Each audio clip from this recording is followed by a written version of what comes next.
Smash, Marry, Kill, Scott B, Mike Schneider, Slush God. Go. Oh my God. Yeah. Yeah. I was hoping it was going to be SpongeBob characters. Yeah. Well, I was gonna, but then it's like to say you would smash like Larry Lobster, like would be weird.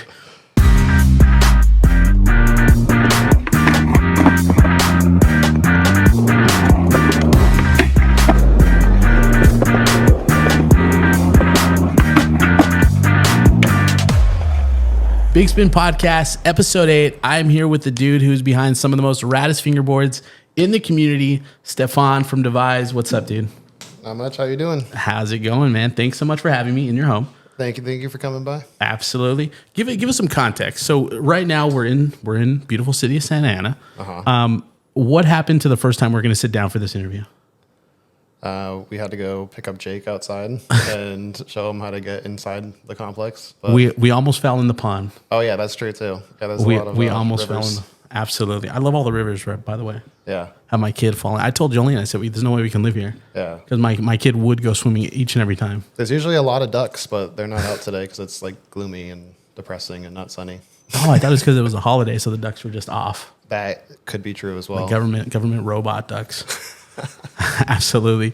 All right, Stefan, I obviously want to talk to you about your skateboarding history. I know you're a lifelong skater. That is true. I know you've been doing fingerboarding or Devise for 12 years? Yeah. 11, 12 years? Yep. So we're going to talk about all of it. Obviously, in order for all this to make sense, though, I want to talk about the beginning. I want to talk about baby Stefan, right? Hopefully, for the sake of Scott B, I'm getting this right, but you are not from California, right?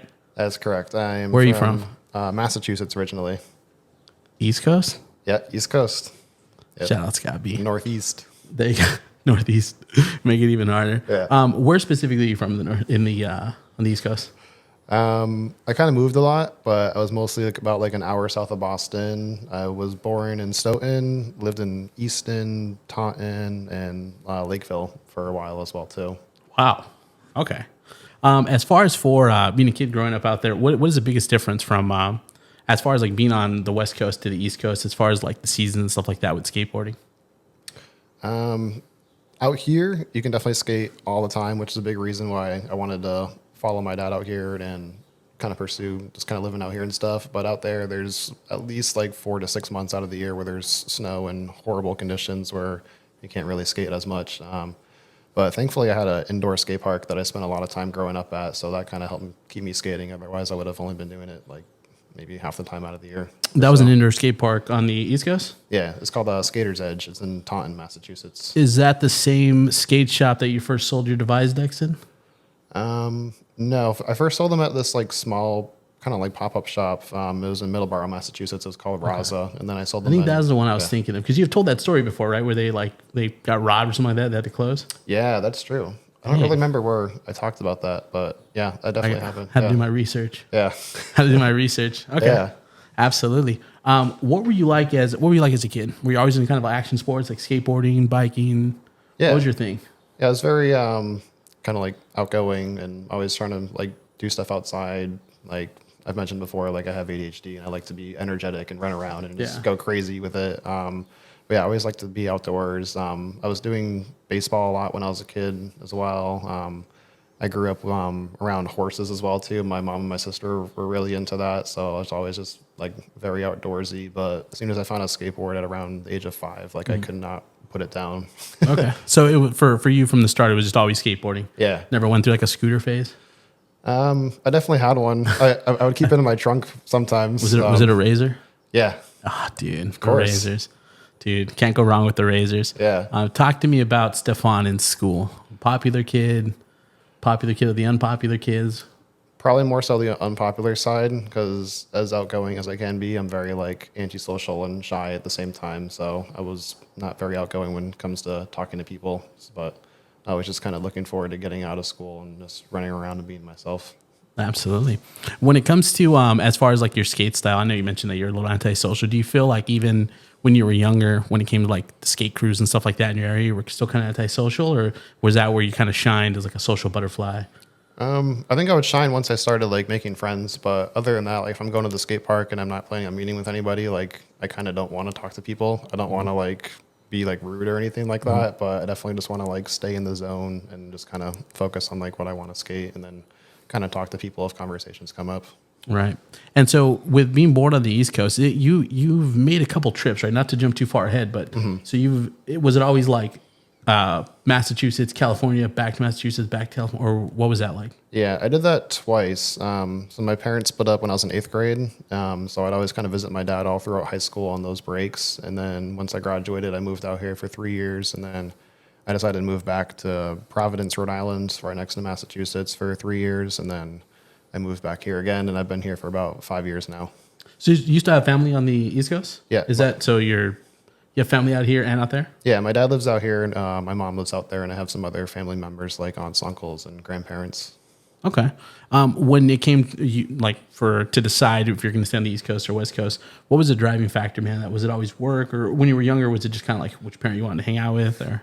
It mostly came down to like the weather. Like I kind of feel like I get along with my mom like a little bit better. Like I also get along with my dad very well too, but I kind of like click with my mom a little bit better. Okay. But the weather and opportunities out here for skateboarding in the action sports industry were definitely a big thing that helped push me out here, I would say. Absolutely. How old are we talking at this point? The first time you moved to California? I was 18. You were 18? Yeah. Okay. So a majority of like your skate life started on the East Coast? Yeah. Okay. Well, how old are you when you started skateboarding? I think I was 5. I was going into 1st grade. Really? Yeah. I found Tony Hawk's Pro Skater 2. And yeah, the Tony Hawk game definitely is what pushed kind of it. inspired you. me. Yeah, totally. So I was about to ask your first experience with skateboarding. So you would say it was the Tony Hawk game? Yeah. It was Tony Hawk 2? Yeah, Tony Hawk number 2, or Pro Skater 2. Yeah. Unpopular opinion, but I actually liked 2 more than I liked 1. I think so too. Because I wound up getting the first one after, and it just wasn't as exciting, but it was still fun because like it was something new. It had new levels and stuff like that. But yeah, as much as I liked 1 for what it was, I highly recommend part 2 over number 1. Better soundtrack too. Oh heck yeah, dude! Yeah. The soundtracks are iconic. Oh yeah. As far as for skateboarding, right? You said you started around 5, and you're influenced by the Tony Hawk games. Was there a specific pro skater from the Tony Hawk franchise that you would always go with? Like, who was your go-to character in Tony Hawk? I would probably have to say like Tony Hawk himself. Really? Yeah. I mean, I would use like Bob Burnquist too, because like he was like kind of like a regular footed skater I would associate with, because I skate regular. But when it comes to Tony, like he's just the GOAT. Like yeah. You know what's funny? I feel like because he was like the face of the game, I always felt like I couldn't use him. Yeah. Like I felt like it was a little cop out to be like, I'm gonna be Tony Hawk. I know. I was more of like a Jeff Raleigh, Jamie Thomas. Like those were definitely the I definitely felt that vibe too of like I feel like I can't use him, but at the same time like it's Tony. It is Tony. Yeah. It is Tony. Shout out Tony. I like that. Shout out Tony. As far as for favorite skate brands, what were some of your early favorite skate brands? Definitely Birdhouse because of Tony Hawk. And then I started to really like Bam Margera, so Element skateboards after that. And then I kind of started to fall into like Z York skateboards and Real skateboards, because there was a couple pros that Skater's Edge, Nick Dompierre and Anthony Shetler. Those were kind of the brands they rode for. So all of us were kind of like riding like boards to kind of like help support them as well. Yeah. Skater's Edge, is that that you said that was your local, right? Yeah. That's your local shop? Is it also a skate park as well? Yeah, or it's mostly a skate park, but they have like a small little skate shop inside. It's a massive, like 30,000 square foot indoor skate park. Is that where you learn? Would you say you learn most of your tricks? Oh, absolutely. Tell me about your first flat ground trick.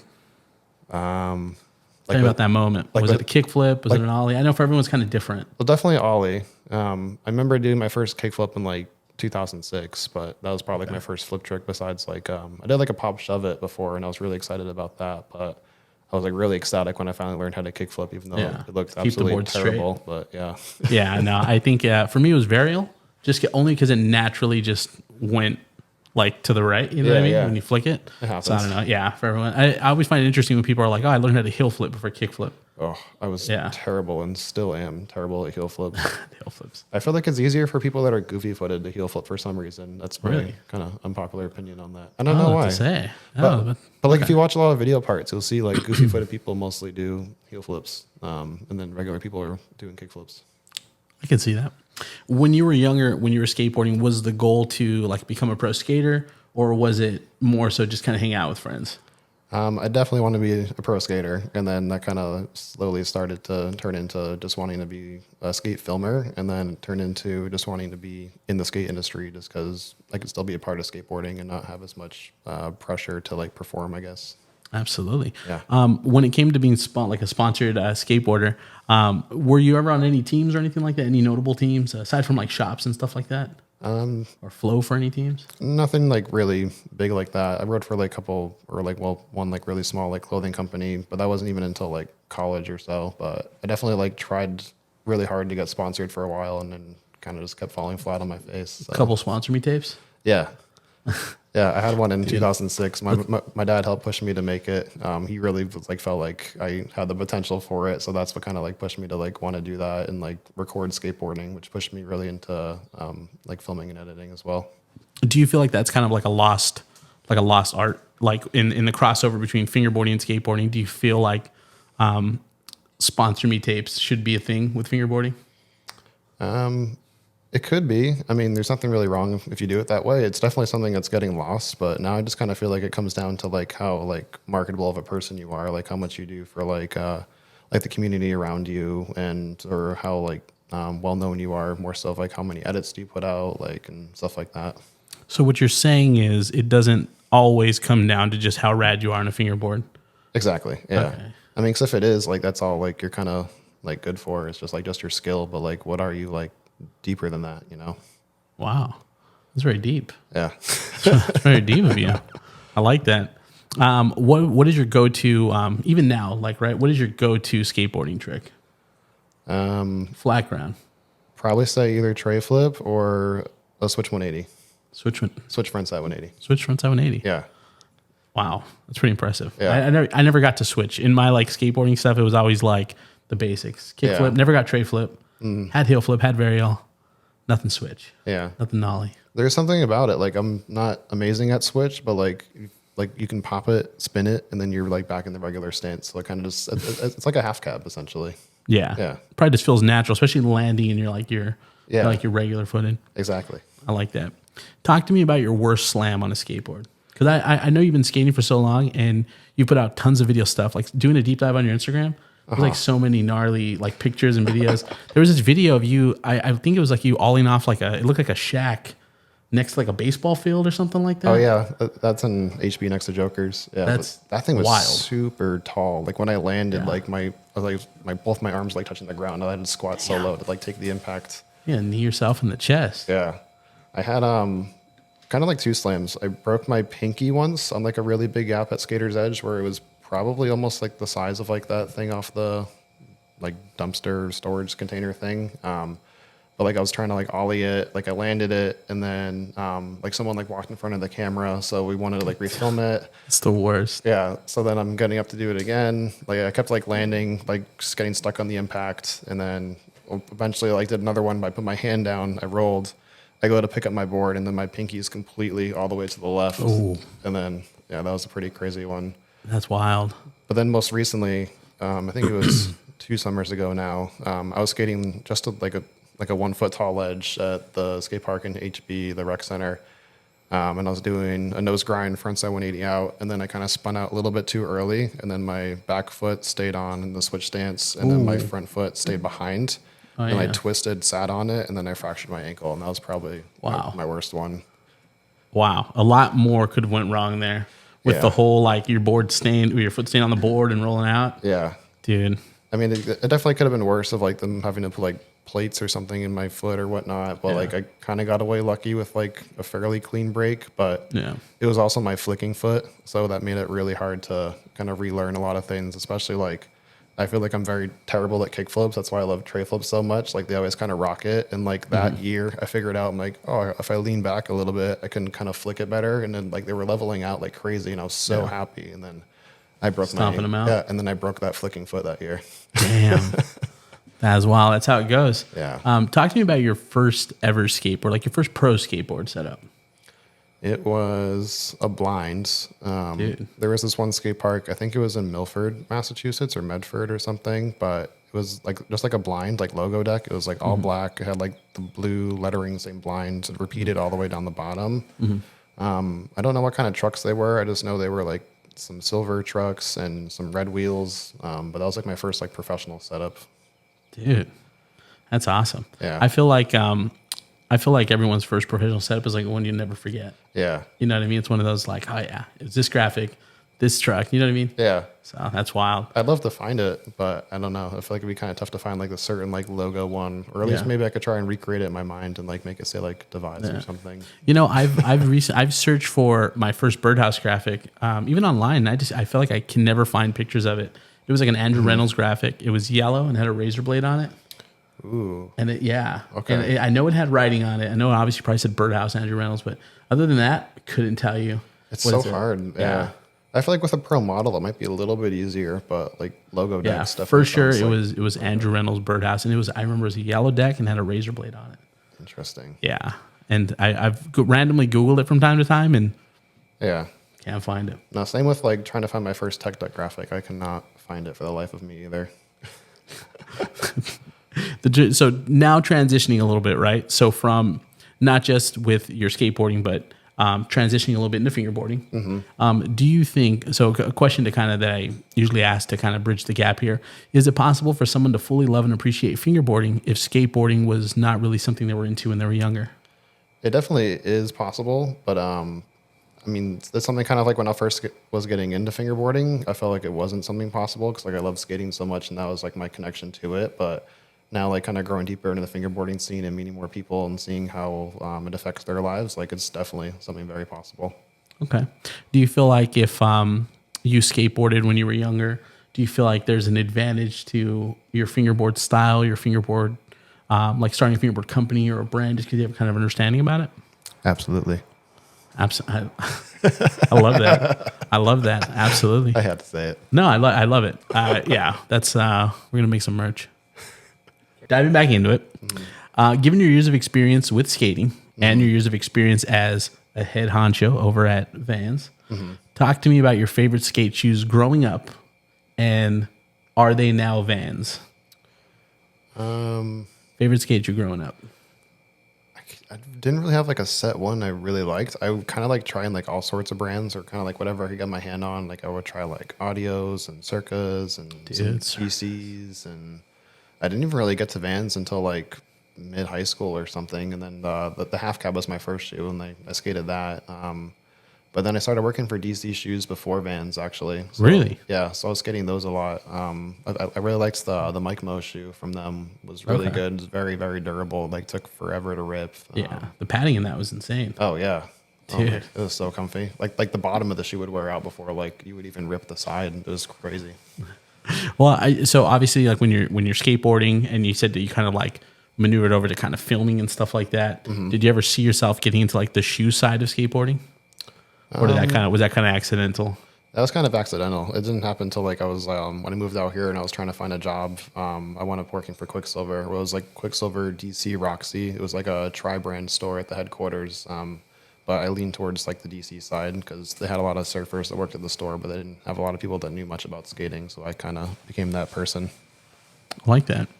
Are you able to give us an brief overview of what you do for Vans? I know you've been there forever, right? But can you give us like a brief overview of what you got going on at Vans? Yeah. Well, now I'm the store manager. I've been with them for almost 9 years now, but I started as like a part-time soup, made it to an assistant manager, and then did that for almost my entire career pretty much. But now I'm like the straight store manager. So pretty much just like making the schedule, just making sure everything's like in line with all like their departments of responsibilities, making sure we're making our sales goal or at least like trying our best in all those aspects, but also like keeping everyone's like morale up as well too, and just making sure that we're following the expectations that Vans wants us to follow too when running a store. How many years have you been with Vans? It'll be 9 years in August. Dude. Yeah. Like a lifetime. Yeah, I know, right? It feels like a lifetime. I know, right? Almost 10 years. Yeah. That's cool. Yeah. All right. Shout out Vans. Yeah. All right. And then we're kind of touching on skateboard or the crossover between fingerboarding and skateboarding. Talk to me about your first experience with fingerboarding. Was it with tech decks or what was that? What was that like for you? Definitely tech decks. I don't know exactly what year I found them, but I remember seeing like an old home movie from like 2002 when I was going through like mini DV tapes, and like I saw myself like playing with the tech deck, and I was like, tech deck, like collect the deck or whatever their slogan was at the time. Absolutely. Yeah. And then I know we talked about Tony Hawk Pro Skater 2. That's kind of when they started doing the collabs, right? Where it was like all the tech decks started coming out with the graphics from the game. I don't know if they did that with 1, but I definitely remember they did that with 2. Yeah, that sounds right. I have one sealed one of those. I think it's a Buck Elastic. Birdhouse. I was just thinking. Was it the one with like the black like a bird or like some sort of bird, like a chicken? I think it was a duck, maybe, or maybe it was a chicken. I don't know. I just when I'm picturing it, it's like green and just like something, like a black bird or something. Okay, so at least we're on the same page with that. Yeah. When you first started messing around with tech decks, was it just kind of rolling around, or did it kind of occur to you early on that you can do skateboard tricks with your fingers on the tech deck? Definitely just rolling around. Like I didn't find out that you could really do tricks with them until like, let's say like 2010 or so. This kind of like is jumping into maybe what your next question is, something about like finding like a wooden fingerboard next. But yeah, like Tech made like wooden boards in like 2009 or so, or at least that's when I saw them. And then I kind of figured out you can kind of perform them a little bit better. Like I was still using like 3 fingers or like my thumb and just kind of making tricks like look realistic, like kind of like pick it up and like place it into grinds and stuff. But one of my friends brought a G12 to the skate park one day, and it had a rip tape on it, like really like soft tape that like you could actually control your flicks from it. But like after like I figured out like the pop and performance like mixed with the tape, I was like so blown away. That was like, you really can control this stuff. Like it's it's like a whole nother level. Absolutely. I wanted to ask you about your first experience with a pro fingerboard setup. So it sounds like your homie pulled up with a flat face deck. Yeah, a G12 like 28 millimeters wide, like tech deck trucks on it. Like dude. And how long is this? This is like 14 years ago, 15 years ago? Yeah, 14 years now. It's wild to think that Mike was already doing flat face. For a while, too. Yeah. That was his 12th generation mold already. Like, he's been doing it since he was in elementary school, which still blows me away. Like, I can't believe, like, he had those ideas then. Yeah, it's wild that you can go back to his Facebook, YouTube, and scroll all the way back and find videos of baby Mike shredding his textbooks. I know, right? And then, like, him, like, making boards, and then having his parents, like, help him, like, and then eventually them, like, working for him while he's, like, still in high school. Like, it's crazy. Dude, shout out Mike. Shout out Flatface. Yeah, shout out Mike. Tell me about your first fingerboard setup, your first pro fingerboard setup. From that moment on, I found, like, some kind of, like, cheap, like, wooden boards off eBay because my mom wouldn't let me spend, like, $30-something, like, on a deck yet. But eventually, like, I convinced her to, like, I was like, I really want, like, one of these flat face boards. Like, they're like $30 or $35 or something. And I'm like, but like, and then she was like, no, like, that's ridiculous. Like, I'm like, but it's my money. Like, I want to buy this. And then I told her, I'm like, they're handcrafted by this kid. Like, and she's like, oh, they handcraft them. It's not like mass produced. And like, that kind of like changed her perspective. And she's like, okay, like you can buy one. Then, when you started fingerboarding, were you already out here in California? No, I was actually in Massachusetts still. Okay. I was in high school. Yeah. Okay. Okay. And see, so Mike's also in Massachusetts. Yeah. So you're not too far from like the whole flat facing that's going on. Yeah. That's when I was starting to like learn about those boards and like learn like what a rendezvous meetup is and stuff like that. But I didn't end up going to one. I think I went to number 8 was the first one I went. I think that was probably like 2011 or so. Okay. Was this still rendezvous still at Mike's house at this point, or? No, he was running this place. I think it was off Osgood Street, but it was like in this like kitchen upstairs. But like he would rent like the whole area like twice a year, and then he would host it up there. So it's always been twice a year. Yeah. Okay, that's pretty sick. Being you're a lifelong skater, obviously everyone skating and then they fingerboard. A real common thing to do is skate with your fingerboard in your pocket. How many fingerboards do you think you've broken over the years in your pocket, if any? I actually haven't. Wow. Well, last year I broke a truck though. Yeah. Broke a truck. Was it skateboarding though? Yeah, I was skating and then I fell down. I was like skating like a mini ramp that was like 5 or 6 feet tall. Like I locked up and then I fell down to my side and then I bent the axle on my truck and I almost broke the wheels, but the deck was fine. There you go. What kind of deck was it? A Devise. Dude, that's a good promo. Yep. The deck didn't break, but the chucks broke. I know. I like that. The deck will break after the trucks.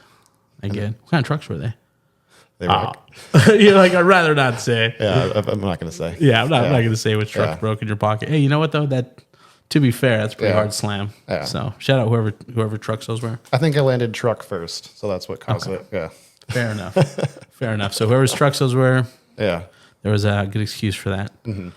As far as for having obviously people around you who are now fingerboarding, maybe starting their own companies, like as far as Mike doing flat face, was that kind of like an inspiration, at least like for you to start your own company, or what? Talk to me about that. Like when did it has it always been the goal to have your own company, or when did you decide that you felt like you could bring something to fingerboarding that wasn't already there?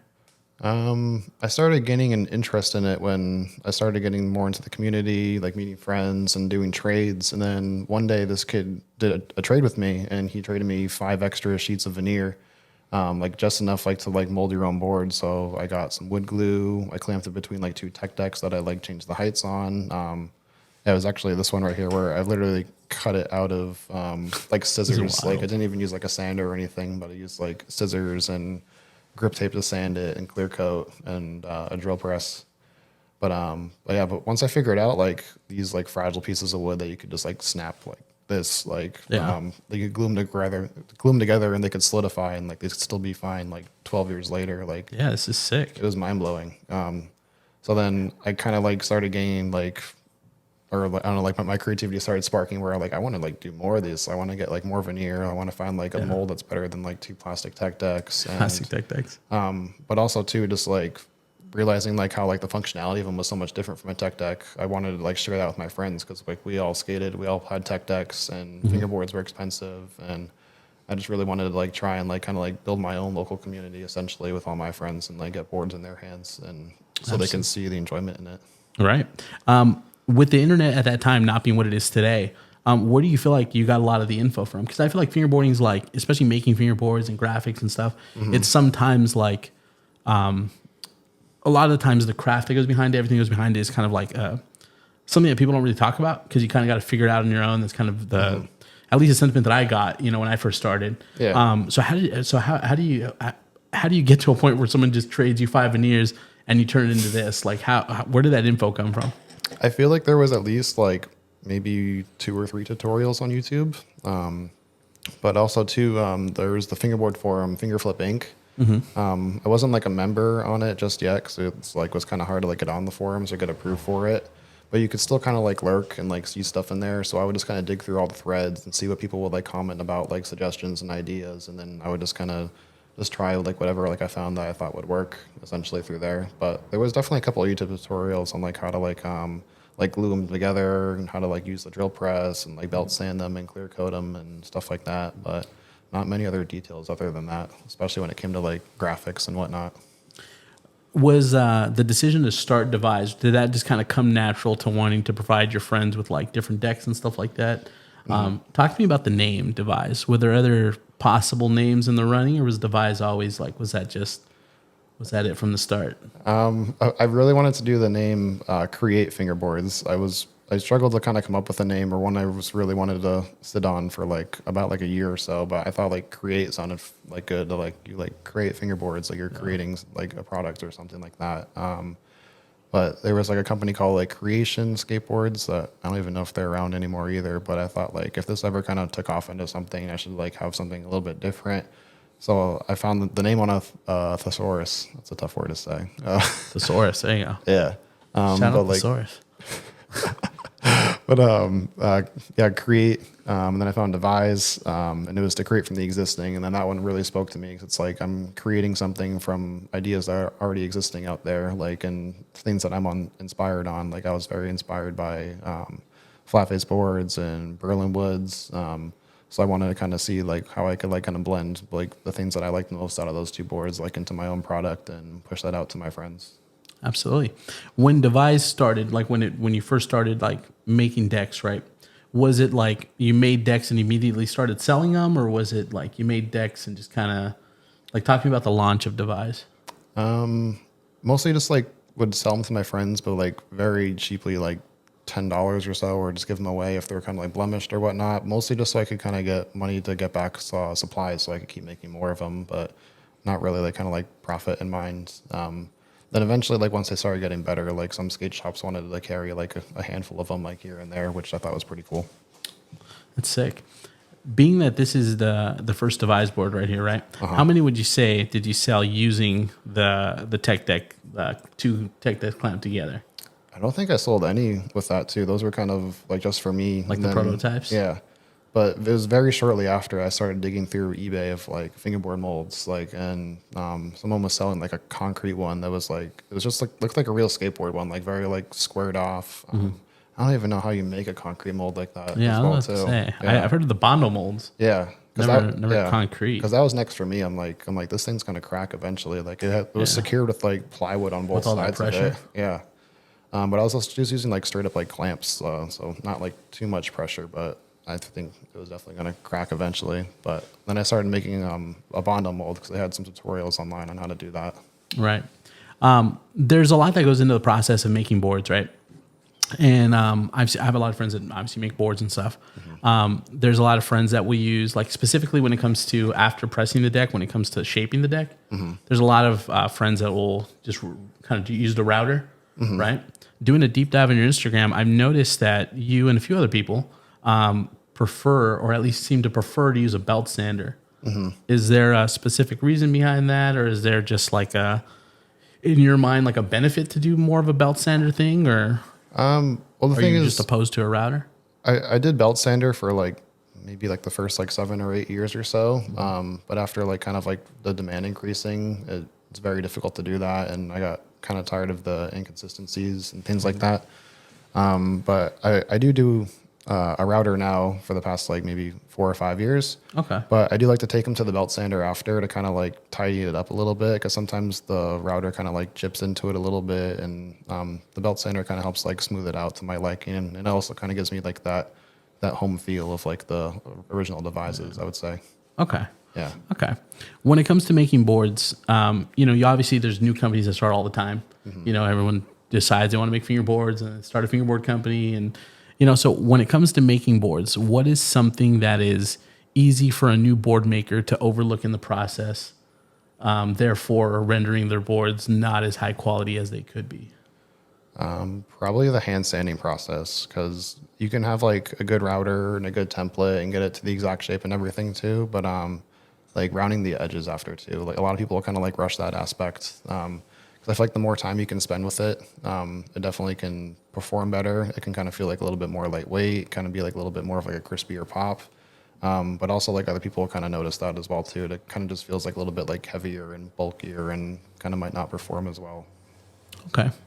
When it comes to the process of making a fingerboard, I know we kind of touched on the fact that for the most part, it seems like it's kind of like you gotta know people to kind of figure it out or do the research on your own. If someone were to come to you and kind of say like, hey, like, do you have any advice or any tips? How do you kind of feel about that? Are you more kind of like figure it out on your own because I had to figure it out on my own, or are you kind of upfront and open with the information?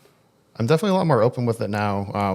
When I was first kind of getting into it, I was kind of a lot more reserved, because like I would kind of ask people and I get like shunned out and be like, no, like you'll never find out how to do like these graphic materials and stuff like that too. You do want to kind of like judge and see like who you're telling it to, but for the most part, especially if it's just like a kid, like just like let them know like they're just like you when you were younger, trying to figure it out. Like they have the same passion as you, maybe even a greater passion as well too. You never know who you could be kind of like shunning out of the community by not giving them any advice as well. Absolutely. Talk to me about some of the brands that at the time when Devise launched. Talk to me about some of the top brands at that time, and not to say that those brands aren't at the top now, but at that time when Devise was launching, who were some of like the bigger brands at the time that you were kind of essentially your boards were going to be up against by launching Devise? Definitely Flat Face and Berlin Woods, but kind of like more like localer companies like California based. I'd say like Stacked and Catfish and Bigspin was really big, and they're still really big as well too. Oh, yeah, but for sure. Yeah, but probably those ones I would say. Okay. Was so Devise was started. I know you started fingerboarding on the East Coast. Was Devise started on the East Coast, or was it started when you were here in California? It was started on the East Coast. Okay, yeah. Started on the East Coast. Do you, with the moves back and forth, do you feel like there was any downsides to that with the brand, or any possible upsides? Maybe the scene being bigger in California. Definitely the upsides. It started kind of growing a lot more once I moved to California. I would say there we're starting to become more events. It was actually Nash reached out to me when he was starting the Sorry for Fingerboarding events. He saw that I had some fingerboards inside Joker's skate shop, and then he asked if I wanted to sponsor the event. And then I got to kind of see events out here, meet more people as well, then it started kind of taking off. Like he started doing a lot more events, and then more people started doing more and more events, and then like shops like Slush Cult opened up as well after that too. And it's growing like crazy. It's really awesome. Yeah, doing a deep dive on the Instagram, it seemed like the Sorry events, the early G8 events, and even Beast Pants events. I didn't know that was a thing. Yeah, I really wish he would do more events and kind of be more active too. But I almost forgot those were a thing. But those were really big as well. Like he made some really cool events happen. Absolutely, it seemed like those were a place where a lot of like, especially like when we talked to Christian from Collier, he talked about like those like G8 events being huge, right? Or even Alex from Mile talked about like those G8 events being huge for like growing their brands, or even the Sorry events. So talk to me about the scene then versus now. Do we feel like there's a huge difference between the scenes now and then, or what was different? I feel like it's all kind of the same now. It's just kind of just growing into more and more events. Like more and more people are kind of like doing their own thing. I mean, I kind of wish it was all like together, like how it is in Massachusetts, where it's just kind of like just Mike essentially. But a lot of people are doing their own events. It's cool to see how like there's like kind of like 3 different parts of California where there's like NorCal, like SoCal, and San Diego as well too. But yeah, it's getting kind of like saturated in a sense, but it's not a bad thing at all too. Like everyone's doing their own thing to kind of help grow the fingerboarding community, and I think it's really cool. Absolutely. What's the farthest you've ever traveled for a fingerboard event? I guess you could say Rendezvous now, because I have to fly cross country for it. Yeah. Before I could just drive an hour and a half, and which is still pretty far. Yeah. I like that. How many rendezvous have you been to? I know you said your first one was 8, but how many have you been to, would you say? Somewhere between like 7 to 10 of them or so. Damn. Yeah. That's wild. Yeah. That's wild. So at this point in Devise, though, so just kind of a couple years into it, what's your relationship with Mike like? Like at this point, are you guys homies to where he's kind of giving you input on boards and stuff like that? Or because I noticed, like when I first started, right, fingerboarding, it was about 3.5 years ago. Yeah. One of my first experiences was the Flatface website, aside from the Slush Cult website. And I remember the Hummingbird graphic. Was that Alex Garcia? Yeah. His graphic? That was one of the first boards that I saw, and I was like, dude. Oh, wow. The Hummingbird graphic, yeah. Yeah. And so obviously you saw your boards on flatface.com. So what's your relationship at this point with Mike? It went from like me going to his events when I lived out there and being so afraid to talk to him for years. I didn't even try to talk to him. And then I moved out here. And then there was like one day in like 2015, Black River was doing a tour out here. It was like a Sorry for Fingerboarding tour or something like that. Yeah. But they did like 2 events on the weekend for 2 weeks in a row. But I eventually like man up the courage like to go talk to Mike. It can be intimidating. Yeah. Oh, definitely. Yeah. But I offered to make him a board and give it to him the next week, and I did that. We wound up hanging out like after one of the events after, and he really liked my board, and he asked like if I wanted to put them on his website, because that was about the time where I wanted to create my own website. But I was mostly just kind of like selling my stocks at events and not having much left over, so I didn't really find the need to, but I was getting very close to like wanting to have a website. So then I just kind of started distributing them to him. And then I was about to move back to the East Coast at that time as well. So I would see him once a month for all of his store sessions, and just kind of give him like monthly stocks as long as everything was selling out in time. Yeah, that makes sense. Meeting Mike could be definitely an experience for some people. Oh, yeah. Yeah, I had a buddy tense up and ask him about his sandwich when he first met him. Hi, Jake. And so, yeah, shout out Mike. When it comes to, so obviously we talked about making Devise decks, right? When it comes to graphics, what's the process like for your graphics? I know that you have a team where you have a couple pro writers. Do they kind of have a hand in their graphics, or what is the graphics process like for Devise? I definitely like to get their input on like what they would like in a graphic, because I don't want them to have something out that they don't personally like. So I like to kind of get ideas from them and see what they want to do in a graphic at the moment. And then I do have like a graphic designer. This is my friend Nick I grew up skating with in Massachusetts. But I kind of like push my ideas to him now and then tell him like what my vision is, and then he draws it out and it comes out like so much better than like he always blows my expectations away every single time. Like it never fails. But yeah, I just kind of just create my idea, like pass it off to him, like pay him out for it, and then get it produced, and hopefully it gets printed right, and then put it on. Yeah, there you go. Yeah, I can't tell you some of the times when I'm sending like the thick boy graphics out, like I send like the worst like mock-ups, and then when they send them back, I'm like, yes, this is so good. Yeah. Oh, my mock-ups are like basically like stick figures and stuff like that, where it's like I want this here, that here, and this, and like I want piecing them to together this. graphics. Yeah. Yeah, it's bad. Specifically to ask about some of your graphics, because you have a couple like very notable. This is a Devise deck graphic. Talk to me about the story behind the crayon-shaped cruiser boards. That one I really wanted to make like a cruiser board, and I was trying to like come around with some ideas, and then they kind of started like looking like a crayon, and I really just figured like we could put like a graphic over it that like just says like Devise, make it look like a crayon. Like that one I actually created myself because I feel like I'm not very good at like art. Like I have the ideas and the creativity for it, but when it comes to execution on myself, like I can't do it. I'm just good at like woodworking and creating fingerboards, and that's pretty much it. I like that. Yeah. And I ask about that one specifically because it's like when you see that deck out in the wild, you know it's a Devise board. Like there's just not others like that. You know what I mean? Yeah, here you go. Yeah. Dude, this is wild. Have you seen one of these? This is so sick. Yep. This is so sick. Talk to me about all the SpongeBob graphics. What is the lore behind your Devise and SpongeBob? It was definitely my favorite cartoon growing up, and like for myself, when I come up with an idea that's like not a pro model graphic, I just like to put out things that I really like. So a lot of it winds up like stemming from like a SpongeBob idea or like a Pokemon idea or kind of something like cartoony like that. That's right. The Pokemon board. Yeah. That one's such a hard graphic. Yeah. I love that one too. Dude. And then we can't not mention the Taco Bell sauce packets. Ooh, yeah. That's a good one. That's a good one. I love Taco Bell. I think one of the first boards that I got that was a Devise board was the Diablo. Yeah. Dude. That was wild. Was that just for your love for Taco Bell? Yeah. I like that. I like how we can bond over that. We can bond over the Taco Bell. And then also doing a deep dive on your Instagram, I realized that there's a Del Taco out there that actually has one of your boards up on the wall. Yeah, that's true. Yeah. The owner of Grinders in Huntington Beach, he actually owns a few Del Taco locations. And then I wanted to do a Del Taco spoof, so I gave him one, and then he's like, I'm going to put this up in one of my stores. One of the Corona locations off the 15, I'm not sure if it's still there. I actually never even went there to go check it out. It's still been on my list, and I'm kind of embarrassed I haven't seen it yet. Dude. But yeah, it's apparently like on the wall right there.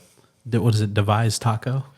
Or yeah, it was just Devise with like the sun like font or like kind of like just like how like the Del Taco logo looks like with the red background. Do you remember Dan from Del Taco?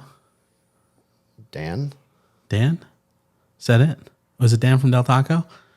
Right. The you don't remember Dan from Del Taco? The whole marketing thing, it was like, oh, Dan from Del Taco. No. Dude, I can't believe people don't remember that. Well, it depends what year it was because they don't have Del Tacos on the East Coast. Okay. So that's why I'm like more of like a Taco Bell person because like that's what I grew up with. I love Del Taco too, but we like got to Google that. better. Yeah. I asked so many people and they're like, Dan from Del Taco. Yeah.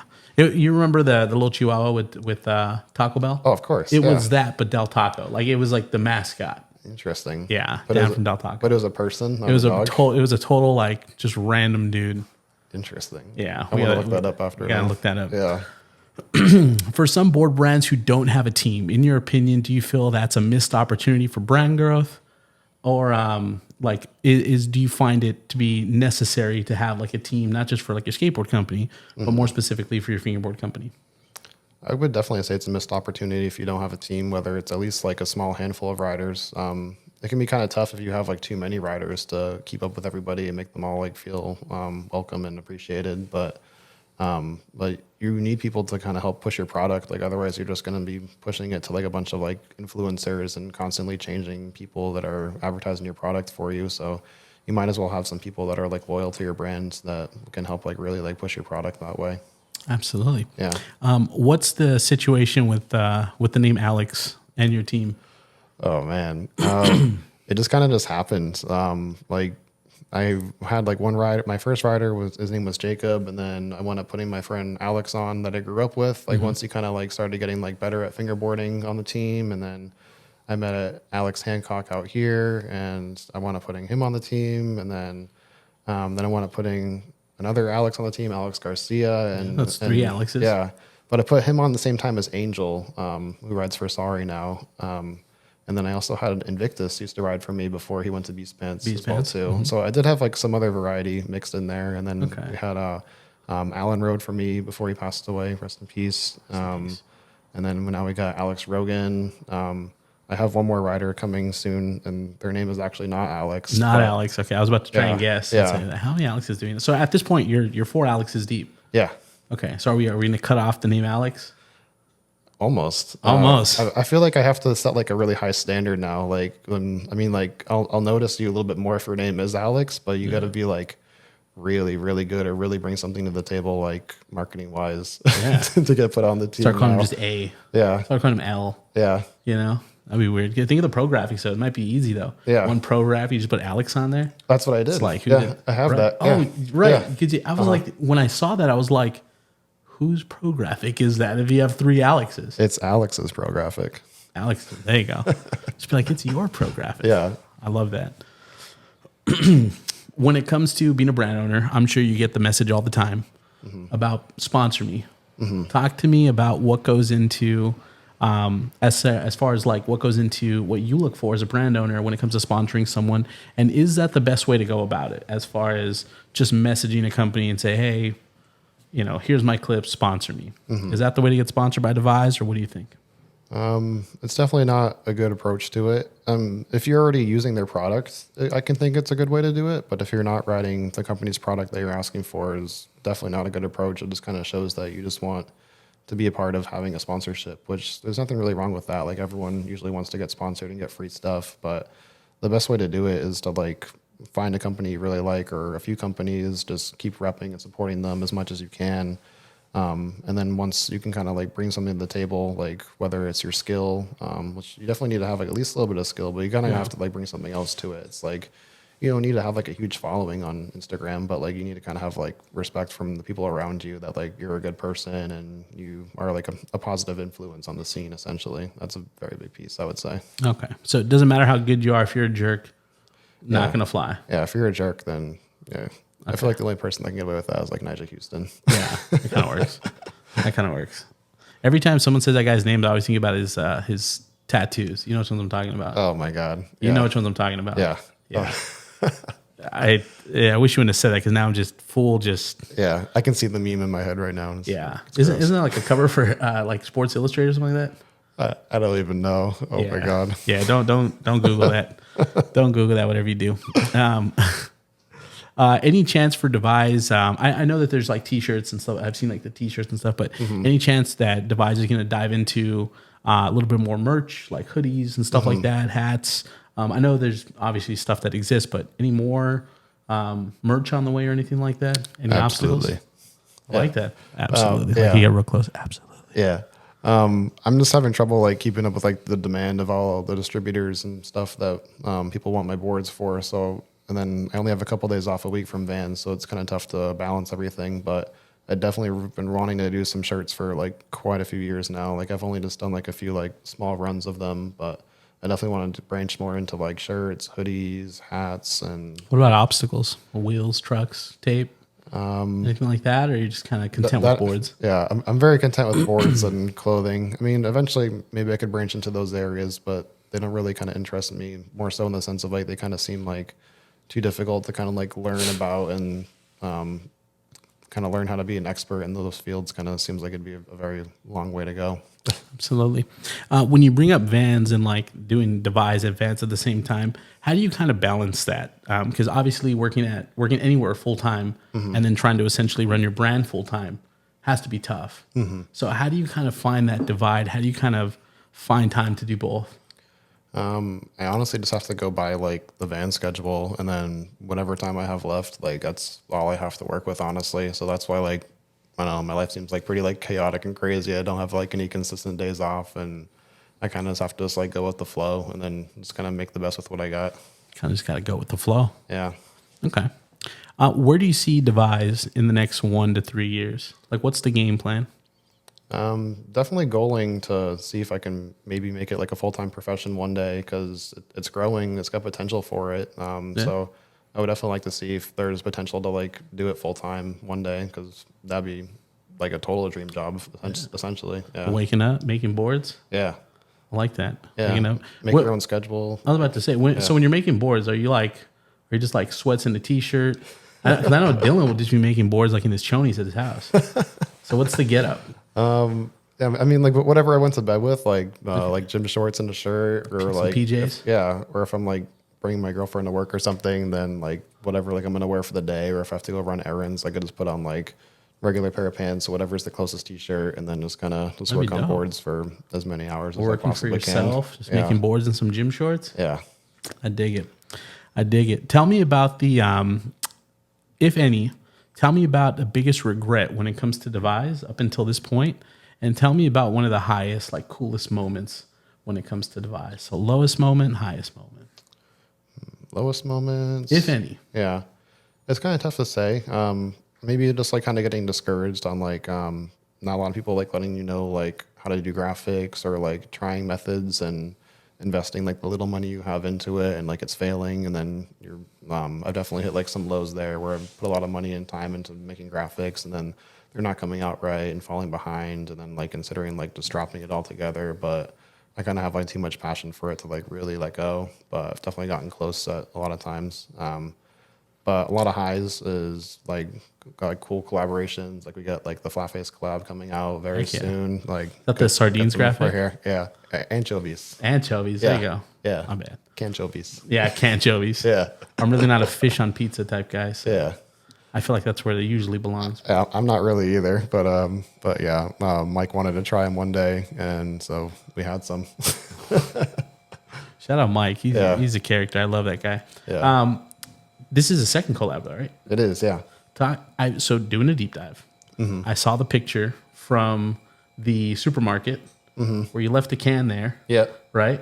So was that canned fingerboardings, or what was that? Was that the first collab? Yeah. It was also SpongeBob oriented, since me and Mike love SpongeBob so much. But yeah, it was actually... I think it's right here. Yeah. So this graphic, this is the actual picture from the supermarket. Yeah. It was...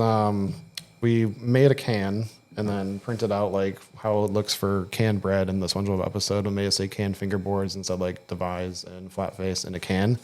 But we literally just put it on a can, went to Market Basket, put it on the shelf, and then we literally just like left it behind too. I was about to say, the real question is, did you just leave the can behind? Yeah.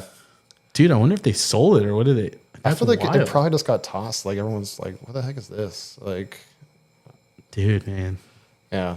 But... That's wild. I still wish I had that can. When is the collab with Mike dropping? This one here. I'm actually about to send those ones off. I just have to put some more clear coat on the top of them, but they'll probably arrive to his house within a week, and then they'll probably go up within maybe like a week or less after that. So what are we in the end of May? So that means probably like early mid-June at the latest, probably. Like that. Yeah. Another high moment that I think is worth bringing up is one of your boards ended up in another podcast. Oh yeah, the 9 Club. The 9 Club. Yeah, that one was very random. Talk to me how that happened. Yeah, because it's not just one episode. Yeah, it was there for a couple. But one of my friends, Bo Mitchell, he almost was on the experience, and then I was going to give him a board to gift to them, but it didn't wind up working out. And then I forget how, but I wound up finding like a PO box that they have, and I literally just mailed it to him. I'm like, well, I'll just send it to him and see what happens. And then like Roger, who like barely posts anything on his story, he just posted one day. He's like, "Oh, Devise Fingerboards, thanks so much for the board." And I thought that was really cool. He tagged you? Yeah, he tagged me, like shouted me out, which I thought that was cool enough. And then I was watching, I think the first episode I started in was Ian from Jankum. And then I saw it in the background based off like the old packaging I used to have with the big logo on it. And I was like, holy crap, like it's literally sitting there right now. Like, that's what I'm saying. Yeah, I was blown away because like I was really into the 9 Club, and I was hosting a lot of conference calls for vans at the time too, so I really was enjoying podcasts and like kind of learning how to do dialogue better, like back and forth with people, and kind of how to like build conversation. Absolutely, you definitely don't want to say absolutely. Every couple, yeah. You definitely don't want to do that. Hey, everyone's got a catchphrase. I love it. Yeah. And it's an accidental catchphrase. Yeah. So, absolutely. Those are the best. I like that. Was the logo for Devise the big D? Was it always, is that kind of a thing, or is that just me? I was struggling to kind of come up with a logo for it. But when I eventually got on the Fingerboard forums, FFI, I posted like a thread for like logo contest. Like, hey, like submit your logos. I'll pick my favorite one and I'll use it and I'll make you a custom board for free. And someone submitted a big D. Yeah, I think his name was Peter. I forget which country he's from, but he's not from the U.S. But he international big D. Yeah, I like that. I like that. International D. International D. Wow. I like that. You got the famous D that lives on. All right. So we've talked about Devise, talked about your skateboarding. A couple questions in regards to you as a fingerboarder yourself. Okay. So not necessarily the brand. Do you consider yourself a pro fingerboarder for Devise? I would say so. I don't like to do much of myself though, because I don't want like a lot of attention on me, because I feel like I already kind of have a lot of attention by like being the person doing all that stuff. So now I like having like more team writers that I can push to them. When I did like my pro model graphic back then, I really mostly had it because like I only had like Angel and Alex Garcia were like my main pros at the time too. And I felt like it was kind of weird just having a couple pro graphics. So I just threw myself in the mix, and I also wanted to see myself on a fingerboard too. Like I feel like everybody does. You know, you want to have your own graphic. Absolutely. Yeah. Do you have any current skateboard or fingerboard sponsors? I ride for Flatface Fingerboards, and I like flow for myself. Yeah, flow for myself. Do you have any dream sponsors? Any dream, like what are your go-to trucks? What are your go-to wheels? Go-to wheels are Flatface. I have those, so I'm really thankful for that sponsor. Trucks, I would say either like Black River or Dynamic. I'm okay with either of those. Like they're both really awesome trucks. I kind of can't really tell which one I like better, honestly. Yeah. Like grip tape, probably like FBS tape. That's my favorite tape, and that's what I like to push with my boards because that's what I like to use, and that's what I want everyone else to use. The extra smooth. Yeah. Shout out Katha. Yeah. I think that's pretty much it. I mean, Flatface does tuning as well too, but I usually just kind of do stock bushings and whatever the trucks come with. I usually kind of like medium, little loose, but more on the medium side. I like that. Yeah. How do you keep fingerboarding fresh? How do you not get burned out with your finger? Not just creating fingerboards, but just fingerboarding in general. Maybe just coming up with like new graphics. Just kind of come up with like new ideas. Sometimes like a new shape or like a new size. Like I'll kind of like vary between like what sizes I like. I'll kind of like find a size I like, ride it for like a year or two, and then try something different and be like, wow, I really like this. So like right now I'm riding a lot of like 30 millimeters or 32, but before that I was riding like 33 for like a few years prior to that. But yeah, I'm kind of keep going smaller. I like that. Along the journey with Devise and even up till now, who have been some of your biggest supporters?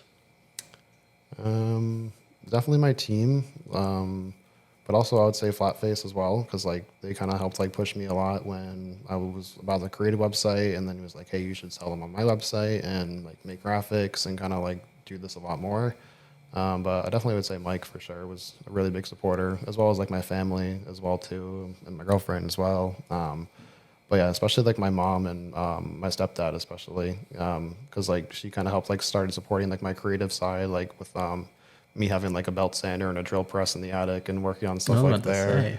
Like heavy tools for a kid. Yeah, but the first time I used the drill press was at my stepdad's house. So, like I needed to figure out how to like drill the boards on like this first one right here, and he's like, "Oh, I got a drill press. You want to try it out?" I'm like, yeah.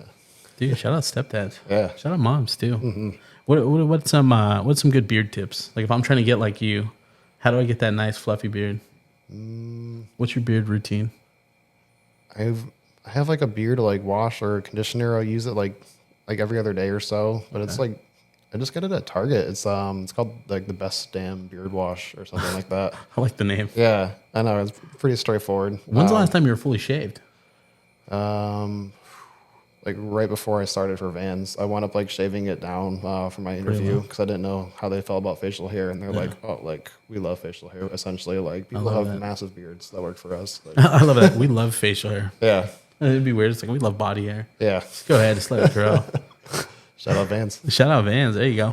What's your favorite Taylor Swift song? I don't really know. I mean, Not a Swiftie? I have nothing against her, but there's nothing that really nothing like stands speaks out. to me. Yeah. All right. Yeah. I like that. No issues there. Shout out the Swifties. Yeah. All right, here we go. If we were playing a game of skate right now, we're T to T. It's your set trick. What are you gonna do? Either a nollie hard flip or a switch impossible. Wow, thank you for not saying nollie heel. Thank you for that. I mean, either way, I can't learn the other two. I probably would have done that for you to get you 2T. 2T. Yeah. I appreciate that. All right, done with those questions. Now, what I want to do is I want to end the interview with some questions from Instagram. Okay. All right, and then we're also going to do a fast round. Okay. So it's just going to be, dude. There's a kid over there that just ate it on the trampoline. Sorry about that. He just ate it so sick. That was very distracting, dude. Shout out Memorial Day. Yeah, shout out Memorial Day, man. Hopefully he's okay. So I'm going to rattle off I'm going to give you 2 words, okay? Okay. And then you just say the first one that comes to mind, okay? No giving any explanation. No diving into it. Do I get 1 pass? No. Clayton got a pass because he's first slush one, god. so- Yeah. yeah. But no pass. All right. You ready for this? Okay. Urethane or plastic wheels? Plastic. Skateboarding or fingerboarding? Fingerboarding. Jeez. But no one saw that coming. Yeah, I didn't see that coming. Yeah. Tacos or burritos? Burritos. Backstreet Boys or NSYNC? Backstreet Boys. Okay. That's respectable. Yeah. Nollie or switch? Switch. Rendezvous or Shredder Mania? Sorry, but Rendezvous. It was there first for me. This was the first event I found. If I'm going to come second to anyone, it's got to be Mike. All right. Oh, my ego could take it. Okay, here we go. Moving on. SpongeBob or Pokemon? Oh, Yeah, that's tough. one has to go. Oh, man. I'd have to say, You either can off SpongeBob or off Ash. Who you doing? I'd probably have to off Ash. Dude, shout out Ash. Shout out Ash. Dude. All right, ready for this? Black River Dynamic. I think we already touched on that. Yeah. One has to go. Yeah, I've been thinking about that one. I'd have to choose Black River. Oh, my God. So you and Jake aren't invited to Thursdays anymore. I know. So you guys will be session outside. Yeah. I like that. We're going to do some Instagram questions for you real quick. You got a couple weird ones, okay? You got a couple weird ones. Let me just tell you. Oh, boy. Yeah. Let's see. Which SpongeBob character are you most like? Probably SpongeBob himself. SpongeBob? Yeah. I could have pegged you more for a Gary. It could be. Yeah. But Gary's like kind of quiet, doesn't really say much, but SpongeBob's like very positive and outgoing, and he tries to push that and everyone around him. Okay. That's why I feel like How about like a connect with healthy him. mix of Gary and SpongeBob? Yeah, I can see Okay. that. Okay. Shout out Gary. Yeah, shout out Gary. How do you manage your deck production? I let it manage me. Right. Like I have no manage over it. Let's see. What is your inspiration? I think we kind of talked about this, but what is your inspiration for board graphics, and what is your favorite board graphic that you've done of all time? Inspiration is kind of whatever comes to my mind, honestly. Just things I'm inspired by, which kind of comes from like stuff that's on TV or stuff I'm eating. I'd honestly say my favorite one is the new one, the collab with Mike, the canchovies. Canchovies? That one was really cool. Absolutely. Yeah. What's next for the brand? I also have another collaboration coming out as well too. I'm going to be collaborating with Black River. Ooh. Where we're going to be doing 25 limited edition decks for their 25th year anniversary. And they're going to be my boards. And then later next year, when they get it put into production, they're going to be doing that same graphic on Black River decks as well too. Yeah, That's fire. which I'm really stoked for because like they're a really big brand I was inspired by like since I was a kid. So Heck yeah. pretty crazy. It's a to milestone. see. Yeah, For sure. huge. Love that. We're going to end the interview with a smash, marry, kill, if that's cool with you. Okay. All right. Smash, marry, kill. Scott B, Mike Schneider, Slush God. Go. Oh my God. Yeah. Yeah. I was hoping it was going to be SpongeBob characters. Yeah. Well, I was gonna, but then it's like to say you would smash like Larry Lobster, like would be weird. All right. I'm just gonna Scott B, Mike, or Slush God. Smash, marry, kill. have to go with marry Mike, smash Scott, kill Clayton. Oh man, sorry, Clay. Sorry, Clay. You know, I still love you. Two people have actually killed Mike in this situation. Really? Yeah. Okay, Mary Scott B. I could see that. Yeah, I'm way too close with Mike to kill him. Yeah, or to smash him to be that. Yeah, that'd be right. weird. Yeah. Probably catch feelings. I can't one night stand him. Yeah, couldn't. You'd have to marry him. All right, Slush God, you're out of there. Stefan, Devise Fingerboards, thank you so much. Thanks for Bigspin having me. Podcast. It's been a blast. Thank you so much for watching. Like, comment, subscribe. Devise Fingerboards.